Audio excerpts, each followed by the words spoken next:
Économie de Max sur i24 News, merci d'être au rendez-vous. Au programme aujourd'hui, la cure de jouvence accordée par Apple à son produit star. L'iPhone 6S a été dévoilé hier à San Francisco. Va-t-il permettre à la pomme de maintenir le rythme des ventes? 70% de son chiffre d'affaires en dépend. Est-il temps de diversifier les revenus? Images et détails dans un instant.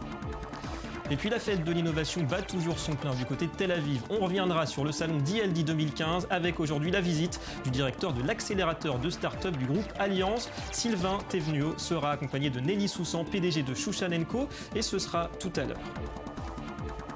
Voilà pour les titres et bienvenue à tous. Avant tout cela, le tour du monde de l'actu éco avec d'abord l'ouverture du Forum économique mondial à Dalian en Chine, sorte de Davos d'été qui réunit plus de 1700 dirigeants d'entreprises, d'experts aussi venus d'une centaine de pays avec un net accent cette année sur les perspectives bien sûr économiques chinoises. Et dans son discours d'ouverture, Li Keqiang, le Premier ministre, a tenu à rassurer sur les mesures prises par Pékin pour stabiliser ses marchés financiers. Il a aussi écarté l'éventualité d'une guerre des monnaies. Par ailleurs, d'après ces données, la contribution de la Chine à la croissance mondiale a atteint 30% au premier trimestre.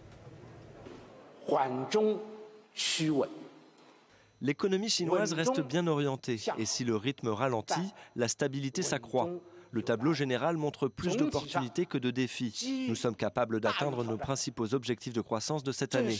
Dans un contexte de ralentissement mondial, il n'était pas évident d'obtenir 7% de croissance réalisée au premier semestre. En Amérique du Sud, le nouveau coup de massue pour le Brésil qui voit sa note souveraine tomber dans la catégorie spéculative. Les jug bonds, l'agence Standard & Poor's l'a abaissé de triple B à BB+. La sanction pour une économie en récession et un budget de l'État qui prévoit un déficit primaire pour la première fois dans l'histoire du pays. Brasilia fait face aussi à une inflation de 9,5% et les solutions proposées par le gouvernement n'ont toujours pas convaincu. L'actualité en Europe encore dominée par la crise des migrants et en Allemagne, devenue championne de l'accueil. Après le patron des finances, Wolfgang Schäuble, c'est Sigmar Gabriel, vous le voyez, vice-chancelier et ministre de l'économie, qui a vanté ce matin devant le Parlement la robustesse économique de son pays qui lui permet justement de répondre présent à l'appel des réfugiés. Deutschland ist gefordert, aber Deutschland ist auch stark. C'est un défi pour l'Allemagne, mais l'Allemagne est forte. Et sans la force économique de notre pays, sans la croissance et des emplois sécurisés, nous ne pourrions relever ce défi. Seule notre force économique et la solidité de nos finances nous épargnent des décisions difficiles et des conflits sur la façon de gérer l'accueil et l'intégration d'autant de personnes en Allemagne. Et 1,8% de croissance attendue en Allemagne pour cette année. En France, quelques annonces. D'abord, la fin du soutien de l'État à la construction de centrales à charbon à l'étranger. Décision prise dans l'optique de la conférence mondiale pour le climat. Et puis l'INSEE confirme la légère hausse de l'emploi au deuxième trimestre, plus 0,2% pour l'emploi salarié dans les secteurs marchands non agricoles, avec 23 800 postes créés. Un mot également des matières premières et des prix agricoles. Ils continuent de plonger et dans des proportions inédites, moins 5,2% sur le seul mois d'août pour le panier moyen de denrées mesuré par la FAO. C'est la plus forte baisse en 7 ans, baisse qui semble partie pour durer, 2015 étant déjà une année d'abondance, plus encore que 2014. Les images aussi en Israël de la tempête de sable qui touche le pays depuis quelques jours. Outre les perturbations du trafic aérien, la chaleur et la pollution provoquées ont contribué à un nouveau record de consommation d'électricité. 12 905 MW hier, soit 100 de plus que le précédent record établi déjà le mois dernier. Et puis on aurait tendance à les oublier depuis que le pétrole a vu ses cours dégringoler. C'est les voitures hybrides, elles sont toujours là et la pionnière revoit sa copie. La nouvelle Toyota Prius 4e génération a été dévoilée hier à Las Vegas. Au programme, un châssis inédit, plus léger pour encore réduire les consommations. Allez, un tour du côté des grandes places financières mondiales. Le bilan d'une semaine très hétérogène, on va le dire, de New York à Tokyo en passant par l'Europe, pour au final une relative stabilité au niveau des principaux indices. Bonjour Eric Lewin, expliquez-nous ce paradoxe, volatilité et donc équilibre en fin de compte. Disons tout simplement, David, qu'il y a énormément de volatilité sur les marchés actuellement, mais finalement pour pas grand-chose. Quand on regarde le CAC et le Dow Jones sur la semaine, ils sont complètement stables alors qu'il y a eu beaucoup de volatilité. C'est ainsi que sur le CAC 40, par exemple, il y a eu 250 points d'écart sur la semaine entre le plus haut et le plus bas. Alors ce qu'il faut souligner, c'est que les investisseurs ne savent plus à quel sein se vouer. Ils pensent toujours que la Réserve fédérale va augmenter ses taux d'intérêt, peut-être pas en septembre, mais en octobre, car les chiffres américains sont plutôt très bons, comme ceux du chiffre du chômage. D'un autre côté, ils ne sont pas rassurés par l'économie chinoise, qui montre des signes de ralentissement, et donc ils sont un petit peu entre deux eaux. Ils n'osent pas prendre des positions parce qu'ils se disent que la Chine pourrait ralentir plus que prévu, et ils n'osent pas non plus vendre des actions parce qu'ils se disent que le processus de hausse des taux pourrait être différé dans le temps. Bref, on est dans l'expectative, et c'est pour ça qu'il y a des hauts et des bas sur ce marché, avec finalement des marchés stables. La stabilité relative, faute, on l'a compris, de visibilité sur la Fed et la Chine. Merci beaucoup, Eric. Certains auront été déçus. La grande messe d'Apple, c'était hier soir à San Francisco. Aucune nouveauté majeure, hormis peut-être un nouvel iPad. L'iPhone 6 est lui amélioré avec une version S comme prévu. En quelques années, la marque à la pomme, plus grosse valeur boursière mondiale, est devenue dépendante des performances de son smartphone. Trop peut-être 70% du chiffre d'affaires pour 40 milliards de dollars au premier trimestre. Alors que retenir de cet événement? Commentaire en images avec Johanna Citruc. Je suis ravi de vous présenter nos nouveaux iPhones.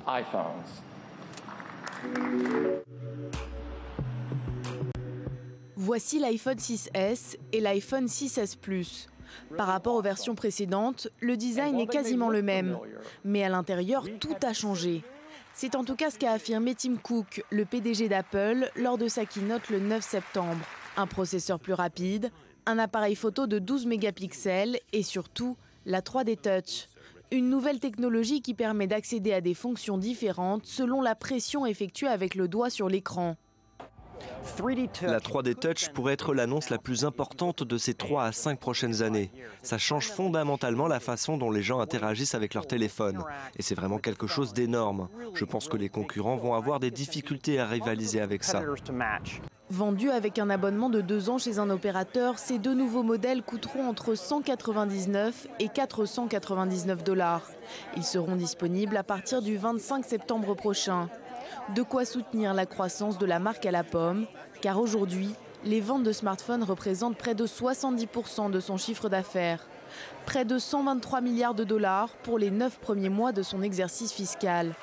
Mais Tim Cook ne s'est pas arrêté là. Il a également présenté un nouvel iPad. Voici l'iPad Pro. Son écran est plus grand pour séduire les amateurs de cinéma et il peut s'agrémenter d'un clavier et d'un stylet pour faciliter les utilisations professionnelles. Enfin, dernière annonce, des changements dans l'Apple TV et notamment l'ajout d'une commande vocale grâce à Siri. Je suis heureux de voir qu'Apple a mis à jour l'Apple TV, mais je pense qu'ils auraient pu faire plus. Certains analystes s'inquiètent d'une concurrence toujours plus féroce et moins chère. D'autres redoutent le ralentissement de l'économie chinoise. Car Pékin représente aujourd'hui près des 2/3 des revenus d'Apple. L'action du groupe a perdu près de 2% mercredi soir à la clôture de Wall Street. Allez, on va revenir à présent sur le salon d'innovation d'ILD Tel Aviv 2015 qui referme ses portes ce week-end. Parmi les nombreuses délégations venues du monde entier, eh bien celle qui représente l'accélérateur du groupe Allianz. Allianz, le célèbre assureur allemand numéro 1 européen, est présent, on le sait, en France. Et on accueille aujourd'hui Sylvain Thévenot. Bonjour. Bonjour. Merci d'être avec nous. Vous diriez donc cet accélérateur avec plaisir. Allianz, dont on va parler dans un instant. Et vous êtes en compagnie de Nelly Soussan. Bonjour. Bonjour. Alors, vous êtes à la tête de Shushan & Co, société de gateway, si on peut dire, de passerelle un petit peu pour les investisseurs étrangers vers l'écosystème des startups made in Israël. On va y revenir. D'abord, Sylvain Thévenot, quelques mots sur votre accélérateur Allianz, donc qui est basé à Nice. En quoi ça consiste? Vous sélectionnez des startups pour les accélérer? Oui, tout à fait. Donc, je mène aujourd'hui une délégation de l'accélérateur Allianz qui vise en fait à sélectionner des startups qui peuvent d'une manière ou d'une autre disrupter le domaine de l'assurance. Donc, changer en fait le comportement, les business models, les offres au niveau de l'assureur dans quelques mois ou dans quelques années. Donc, on identifie ces startups, on les aide avec un programme d'accélération qui dure 5 mois. Intensif, j'imagine. Très intensif et principalement orienté sur du business développement et sur de la recherche d'investissement et sur de l'ouverture à l'international. Donc on est vraiment dans le scope de la partie ouverture à l'international. Je pense que c'est très intéressant en fait pour des startups et capital de s'ouvrir à l'international et de comprendre l'international, du Think Global. C'est vraiment très intéressant pour une start-up. Et donc, on leur propose ça. Et là, c'est une fenêtre sur le monde, sur une plateforme d'innovation totalement incontournable dans le monde. Alors justement, à quoi ça peut ressembler l'innovation pour le secteur des assurances, votre métier d'origine? L'innovation, ça se situe à tous les niveaux dans le métier de l'assurance. Donc ça se situe en interne sur les outils qu'on va proposer aux salariés, sur les outils qu'on va proposer aux agents, aux courtiers. Et ça se situe aussi dans la constitution des offres. Ça se situe vraiment à chacun des endroits. Et en fait, l'idée, c'est d'être à la source des tendances. Le monde change et l'assurance doit anticiper ces changements pour créer les offres de demain. Donc on parle de sharing economy qui a un impact colossal sur l'assurance et beaucoup d'autres domaines ont de l'impact également. La sharing economy, le big data, ce genre de choses ont un impact fort. À partir du moment où on est dans la sharing economy, on n'assure plus forcément des biens, mais on assure des flux en fait. Donc ça change complètement le fonctionnement du système de l'assurance. Donc votre présence ici en Israël cette semaine, c'était une évidence pour vous? Vous pouvez trouver des solutions qui correspondent justement à ce que vous cherchez? Je pense que c'est totalement incontournable, comme je le disais tout à l'heure, d'être sur une place d'innovation comme Israël. Je citerai aussi la Silicon Valley ou ce genre d'autres places dans le monde, mais je veux dire aujourd'hui, quand on veut innover, quand on veut être un des leaders de l'innovation dans le domaine de l'assurance, comme c'est le cas pour Allianz, on se doit d'être à la source de l'innovation. Et la source de l'innovation, elle est ici. Avec des partenariats, on imagine, avec d'autres accélérateurs qui sont présents ici. Je me tourne vers vous maintenant, Nelly Soussan. Alors, votre activité consiste surtout en des montages de partenariats, donc concrètement découverte d'Israël, premièrement, et ensuite peut-être plus de la veille technologique, c'est ça? Oui, en fait, la société Shushan & Co est une société de business breakthrough par l'innovation, avec effectivement deux volets. D'un côté, business breakthrough par l'innovation israélienne, et l'autre, business breakthrough par le développement des capacités d'innovation et d'entrepreneuriat, ce qui est complètement lié. Et donc, ce voyage, justement, il est vraiment bien à cheval sur ces deux activités, puisque venir, quand Allianz amène une merveilleuse délégation très importante en Israël. Avec des corporates. Avec 8 personnes du corporate qui représentent tous les départements en fait, d'Allianz. Ça leur permet de s'imprégner donc de ce savoir-faire israélien dans l'innovation et l'entrepreneuriat. Mais effectivement, ça c'est finalement qu'une première étape et en général ça génère le désir d'aller plus loin et c'est là effectivement où on est positionné pour accompagner des groupes comme Allianz puisque ça génère un désir de partenariat business, technologique, dans l'accélération on l'a dit, et de veille technologique pour effectivement anticiper les tendances et également scouter les bonnes opportunités de start-up disruptives. Alors c'est quoi cette innovation disruptive dont on parle beaucoup en ce moment? Alors la disruption technologique, c'est une très bonne question, c'est un terme un peu barbare mais qui dit bien en même temps ce qu'il veut dire. C'est l'avènement d'innovations qui sont susceptibles de transformer complètement la façon dont une entreprise mène ses activités et de bouleverser son marché. Et donc on le voit bien à travers ce que je dis qu'il y a un facteur de risque. C'est pour ça qu'il faut qu'une entreprise, tout gros groupe, se doit d'anticiper ces innovations disruptives. Mais inversement, s'ils sont les premiers à s'en saisir, c'est un énorme moteur de croissance et un facteur d'accroissement de compétitivité déterminant. C'est-à-dire qu'on peut faire des bons quantitatifs dans sa compétitivité qui laissent les concurrents loin derrière. Merci beaucoup à tous les deux. C'est déjà la fin de cet entretien très intéressant. Merci d'être venus sur ce plateau. Et on va passer tout de suite au Media Watch. Et une grande banque française à la une aujourd'hui de la revue de presse. Bonjour Johanna Citruc. Bonjour David. Le Crédit Agricole qui risque très très gros aux États-Unis. Oui, une amende entre 900 millions et 1 milliard de dollars. Il s'agirait du compromis que la troisième banque française serait sur le point de finaliser avec les autorités américaines. Mais ce n'est pas une surprise, elle s'y attendait puisque déjà début août, elle avait annoncé avoir mis de côté 1,6 milliard d'euros, près d'1,8 milliard de dollars pour d'éventuels litiges futurs. En fait, entre 2003 et 2008, Crédit Agricole aurait profité d'une faille juridique et transféré plusieurs milliards de dollars pour le compte d'entités au Soudan et en Iran. Le problème, c'est que ces deux pays étaient visés par des sanctions des États-Unis, ce qui constituerait donc une violation de l'embargo américain. En 2014, on s'en souvient, une affaire un petit peu similaire a touché la BNP Paribas. La banque avait dû verser une amende record de 8,9 milliards de dollars. Ça c'est sûr, vous l'avez dit, on s'en souvient. Et puis Johanna, une nouvelle étude d'après laquelle travailler avant 10 heures reviendrait à de la torture.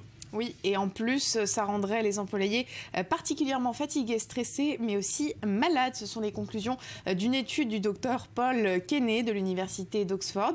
Selon lui, l'horloge biologique du corps humain n'est pas en adéquation avec des horaires de travail classiques normaux, donc de 9h à 17h en général, puisque c'est à 10h qu'on atteint un état d'éveil maximum et seulement à 21h que les premiers signes de sommeil apparaissent. Il explique que lorsqu'il était professeur, il faisait débuter les cours à 10h au lieu de 8h30 et que les notes de ses élèves ont largement augmenté de 20%. Et actuellement, il mène des expériences sur quelques 30 000 étudiants pour confirmer donc ces résultats. Il faudra vérifier. Merci beaucoup Johanna et à très bientôt. À bientôt. Voilà, fin de cette édition. Merci à vous d'avoir été avec nous. Économie Le Mag revient très vite sur i24 News. La suite de vos programmes et de l'info, c'est dans un instant. Restez avec nous.